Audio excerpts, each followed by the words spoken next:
Caião, uma pergunta aqui para você. Oi. Um amigo escreve, ele diz assim: em seus anos de evangelho, Caio, você já viu ou conhece um ex-aleijado, ou que tinha uma mão ressequida, ou perna que tenha recebido a cura do aleijume? Você podia ler mais alto? Em seus anos de evangelho, Caio, Uhum. você já viu ou conhece um ex-aleijado, ou que tinha uma mão ressequida, ou perna que tenha recebido a cura do aleijume? Não. Nunca viu. Não, e olha que eu sou rodado. Nunca vi um cego. Também não. Não. Eu já vi gente com cegueiras passar a ver. Mas eram certas condições não de nascença, não graves. Eram condições para as quais, depois de um tempo, a própria ciência já tinha intervenções que realizavam a cura da pessoa. Mas aquelas curas radicais de um indivíduo que nasceu cego, não alguém que ficou depois de um tempo, mas o corpo ainda tinha a memória do que fosse um dia ter enxergado. Não. Já vi pessoas com certos graus de surdez ouvirem. Mas eu tenho uma prima que é surda de nascença. E os pais dela tiveram muita esperança de que ela ouvisse miraculosamente. E ela foi levada para alguns lugares onde havia orações por doentes e tudo mais nesse sentido.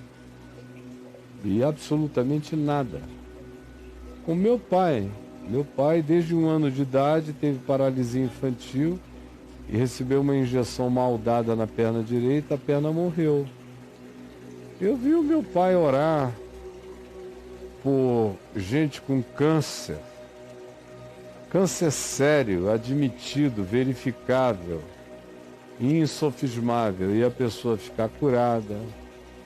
Eu vi ele orar por situações diversas. Por exemplo, tanto ele quanto eu já vimos várias vezes pessoas com septicemia final, no tempo que não tinham esses antibióticos de milhares de reais, que são poderosíssimos. Era naquele tempo que quando dava, levava. E nós vimos várias vezes, oramos muitas vezes e a coisa parava na hora. Esse tipo de cura, sim, câncer, condições orgânicas generalizadas, esterilidades, feridas localizadas.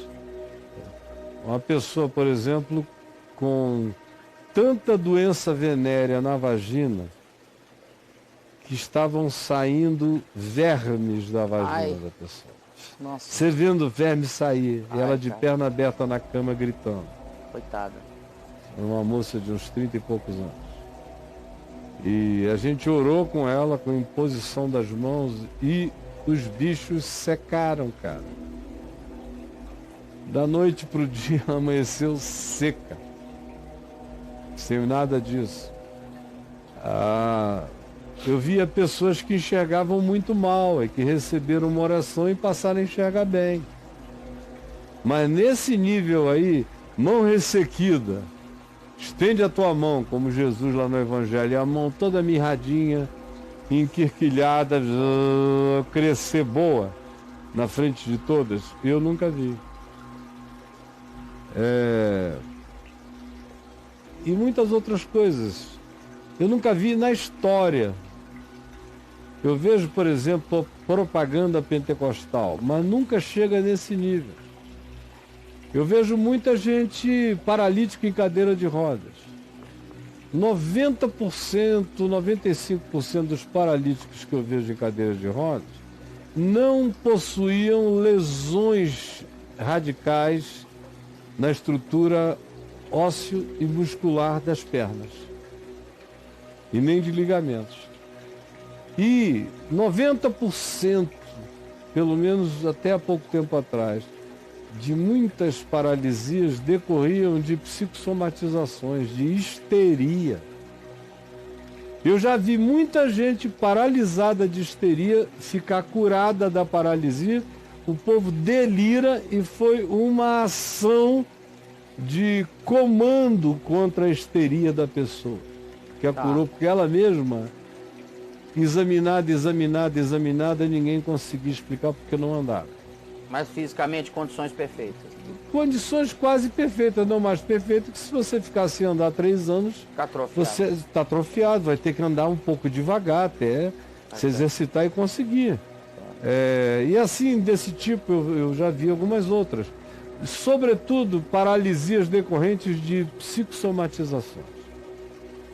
Muita gente paralítica por causa de culpa, de medo, de coisas desse tipo.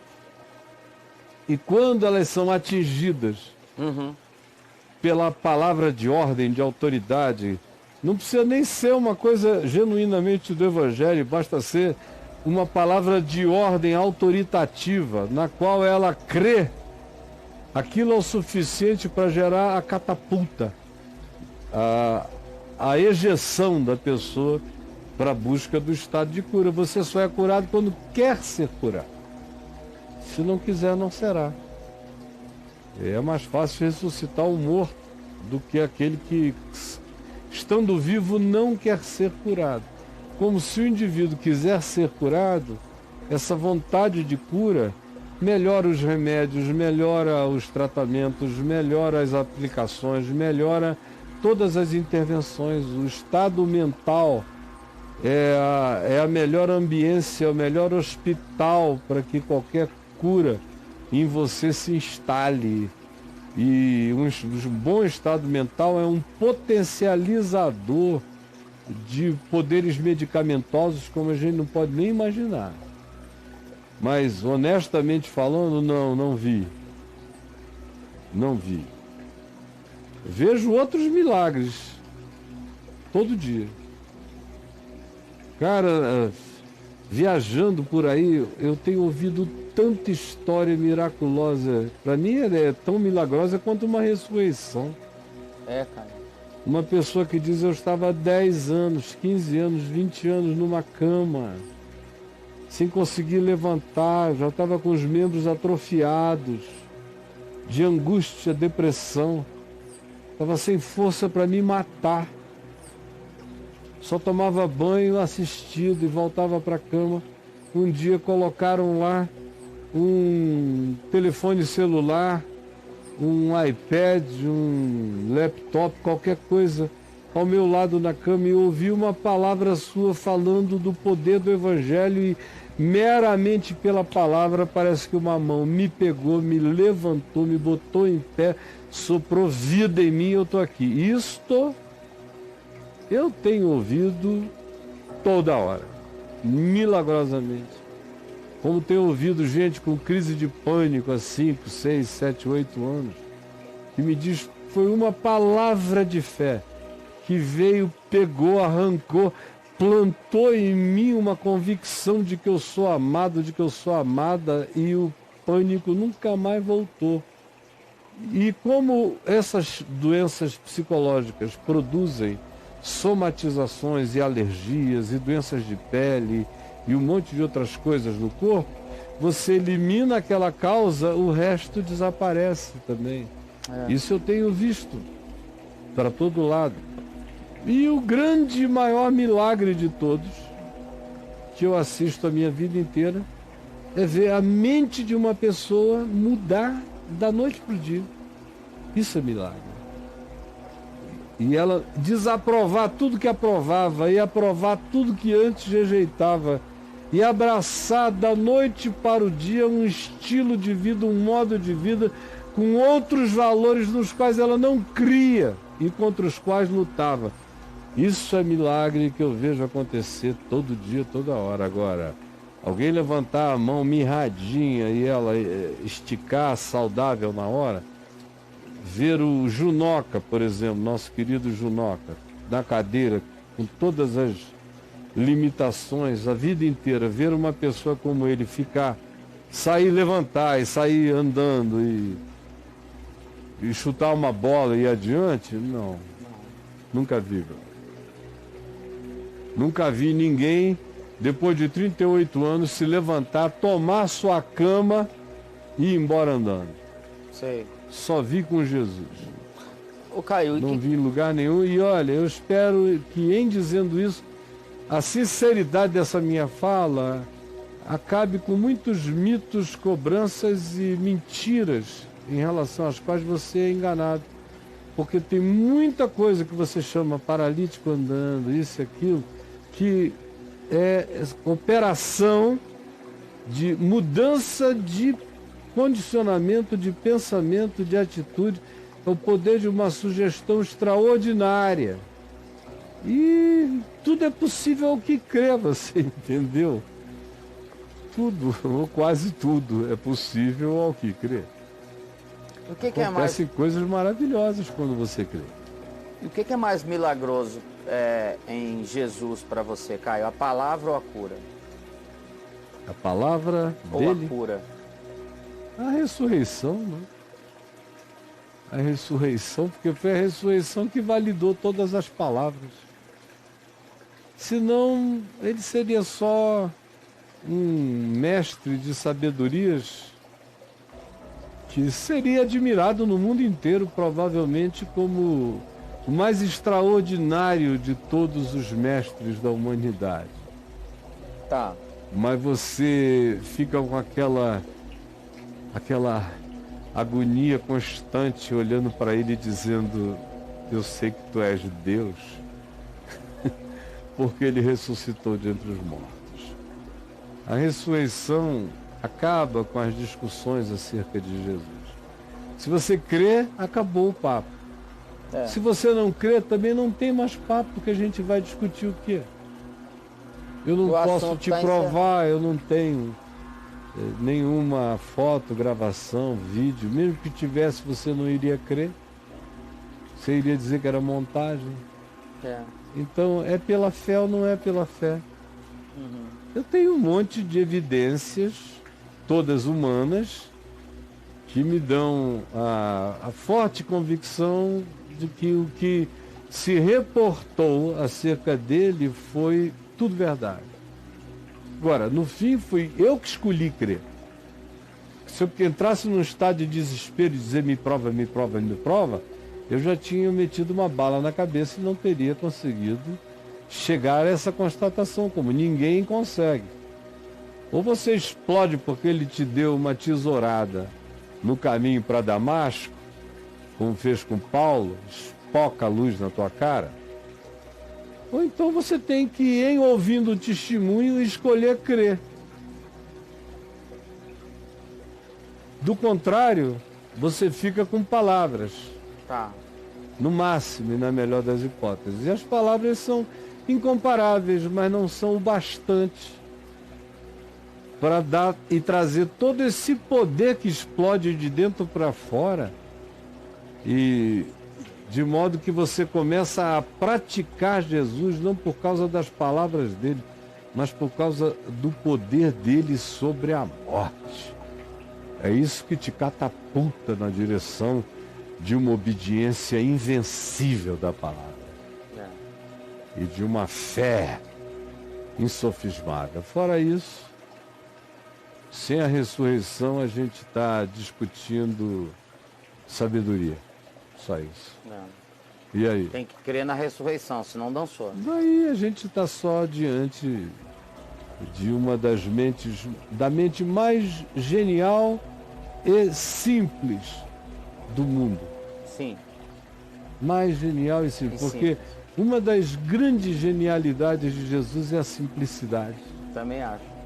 É dizer numa frase aquilo que os sábios vão escrever livros, livros, livros e não vão esgotar. Ele mata com uma frase. Uma frase. É muito, muito legal isso. É o mais fascinante. Mas aí você pega da ressurreição para trás, antes da cruz, tá? Naquele espaço-tempo ali, pré-cruz. Se eu tivesse que ficar com alguma coisa, Não é isso. sinal ou palavra, É só perguntar assim para você, se Jesus não tivesse curado as pessoas ali, os ensinamentos dele emplacariam mesmo assim naquele momento, você acha?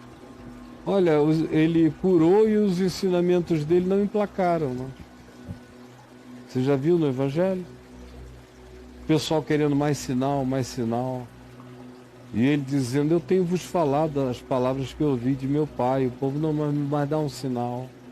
Mas dá um sinal. E quando ele faz o sinal dos sinais, que é pegar um cara podre, de 4 dias, chamado Lázaro, fétido, cheio de salmoura, escorrendo, cérebro liquefeito, Nossa, fígado se liquefazendo, pulmão liquefeito, tá.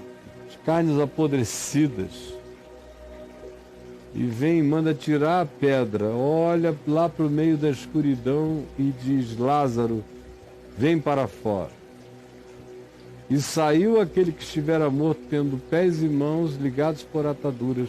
Então Jesus lhes disse, desatai-o e deixai-o ir. Quando ele faz esse sinal, o que acontece? Lá em Jerusalém, a 1,5 km de distância, em linha reta pelo alto, subir, descer, dá uns 3 quilômetros. Tá. 4 no máximo. Mas lá em Jerusalém, o Sinédrio recebe a notícia, o Knesset religioso, os parlamentares da religião recebem a notícia e disseram agora não dá mais para aguentar. Ele fez um sinal que ninguém pode negar. Vamos matá-lo. Porque senão o mundo inteiro vem após ele. Então havia gente que olhava para qualquer que fosse o sinal e não era o bastante. Na hora que ele ressuscitou Lázaro da morte, foi tão bastante que disseram, vamos matá-lo. Agora, se você tem um Jesus só de milagres, você tem uma crença pentecostal. O que é a crença pentecostal? É um Jesus de milagres, sem palavra. Sem palavras. O que é a crença neopentecostal? É o Jesus das campanhas, dos milagres, das sugestões, da riqueza, sem palavra. Porque se tiver palavra, não tem a campanha, não tem o papo todo, desmonta a Que coisa a palavra toda. desmonta O mecanismo. Então, você tem a palavra para aprender a direção e tem o sinal para trazer confirmação ao coração infantil. Porque o sinal não é para o maduro, não é para o experiente, o sinal é para a criança. Como eu li hoje aqui no que o sofrimento ensina. Li exatamente isso. A criança que precisa que o mar se abra, que caia isso, que caia aquilo, que venha maná, que tá. Aquilo é infância. Quando eu era menino. Agora não, agora eu estou em Cristo, no melhor caminho, mais excelente. E o que se diz do indivíduo mais interessante dentre os nascidos de mulher até a era iniciada por Jesus é que João Batista, sobre quem Jesus disse que dos nascidos de mulher ninguém foi como João, o que se diz é que João nunca fez nenhum sinal. Mas tudo que ele disse acerca de Jesus era verdade. Jesus não curou uma orelha furada por brinco, nada. Mas tudo que disse sobre Jesus era verdade. Então, o sinal sozinho cria paganismo praticado em nome de Jesus, que é o que a gente tem em volta, à torta e à direita. E a palavra, ela te traz sabedoria. Mas Paulo diz, escrevendo aos Coríntios, que ele queria a palavra com poder, para que a vossa fé não se apoiasse apenas em sabedoria humana, mas também no poder de Deus. só manifestação de poder sem a palavra, você cria loucura emocional e fetichista, como a gente vê em boa parte dos cultos majoritários de emoções e expectações de cura, sem palavra. É essa loucura. Agora, por outro lado, você tem os grupos onde só tem palavra de sabedoria, mas não tem fé que milagres acontecem. A gente tenha visto eles ou não, eles acontecem para além de nós. Porque aconteceram com Jesus, tudo quanto aconteceu com Jesus pode acontecer alguma outra hora, eu nunca sei. Por isso eu oro por todos. Porque não sou eu quem cura mesmo. Eu oro por todos. E se em mim existe alguma energia que, sendo tocada por imposição de mãos em alguém, faz bem a essa pessoa, ela nasceu da origem da fé do Evangelho em mim, não é minha, se for o caso. E na maioria das vezes em que eu vi coisas extraordinárias aconteceram, foi justamente quando eu estava vivendo nas minhas grandes e maiores fraquezas pessoais e humanas. Eu não tinha o menor argumento para me iludir com a ideia de que seria porque eu estava tão consagrado na presença de Deus. Não. Nos piores dias da minha vida, eu fiz as orações que trouxeram os efeitos mais extraordinários na ponta de lá do processo, e aí eu teria histórias longas para contar. Mas respondendo a pergunta original, eu já respondi, a segunda eu também já respondi, e a terceira. Existiu algum grande milagre para Jesus, Caio? Não. O grande milagre é, em verdade eu te digo que não foi nem carne nem sangue quem te revelou essas coisas, mas meu Pai que está nos céus. Esse é o grande milagre. É um carinha da Galileia, pescador, limitado, sem instrução, sem cultura, com pouco neurônio treinado, sem estímulo filosófico, sem estímulo científico, sem estímulo de natureza nenhuma. Pedro, sem nenhuma escola rabínica, sem nada. A vida do cara era uma repetição, joga rede, puxa rede, briga, discute, preço, fica zangado, com raiva, tem que ir de novo xingando todo mundo. A vida é ruim a beça, é uma repetição, uma mesmice sacal. Tá. Tinha sido a vida do cara, só isso. Aí de repente Jesus o chama, ele vai andando, anda um ano com Jesus, um dia passando pela cidade dele, Betsaida segue na direção de Cesareia de Filipe, lá no sopé do Monte Hermon, quando Jesus pergunta: o que dizem a meu respeito? Aí todo mundo, eles dizem o que os outros diziam e pergunta Jesus a eles: e vocês? Pedro disse: para mim, tu és o Cristo, filho do Deus vivo. Aí Jesus, olha, Jesus não disse: bem-aventurado és, Lázaro, porque ressuscitaste de entre os mortos. Bem-aventurado, ó cego de nascença, porque agora vês. Bem-aventurado, ó leproso, porque agora estás purificado. Bem-aventurado, ó gadareno, porque agora pensas coisa com coisa. Não. Não disse isso para ninguém. Fora a bem-aventurança geral para humildes de coração, quebrantados que choram, mansos, pacificadores, famintos de verdade e de justiça, ou resilientes no amor que aguentam perseguição sem parar a jornada. Fora isso, são bem-aventuranças gerais. Do ponto de vista específico, aquele para quem ele disse: bem-aventurado és, não tinha acabado de ressuscitar dentre os mortos, nem andado sobre as águas, nem nada. Foi alguém que recebeu a revelação que Deus estava em Cristo. Esse é o milagre. Porque é impossível alguém acolher, alguém de verdade acolher, sem ser religiosidade, crença, costume, hábito, porque aqui no Ocidente já faz 2000 anos que você aprendeu a dizer que Jesus é legal, é Deus, é Filho de Deus, é o segundo da Trindade, é o Filho do Homem, mas não significa porcaria nenhuma para a maioria das pessoas. Agora, para quem leva a sério mesmo, de verdade, não tem nada mais fantástico do que alguém absolutamente convicto afirmar que sabe que Deus estava em Cristo. Que Cristo é a manifestação de Deus e ponto. Que não há nada a acrescentar. E se deixa orientar para viver e para morrer por aquela convicção. Até o fim da vida. Esse é que é o grande milagre. O resto, gente, esquece, se passa. Eu já vi gente experimentar milagres extraordinários. 3 anos depois a pessoa não lembrava de mais nada, não estava mais nem aí. Não. Nem aí. Você vê gente morrendo, sim, infecções.